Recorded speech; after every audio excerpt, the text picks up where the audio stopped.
Hello everyone, welcome to Online Help Guide. Today in this video, I'm going to show you how to add about yourself in MeetMe.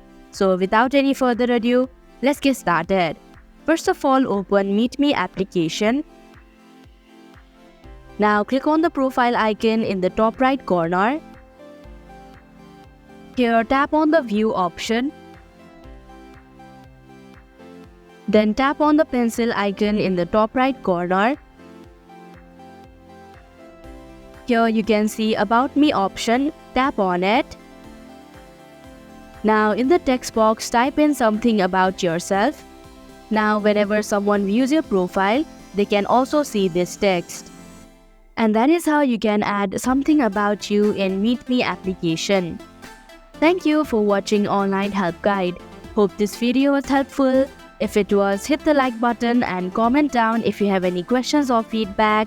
Also, if you are new to our channel, subscribe and hit the bell icon so that you don't miss our upcoming videos.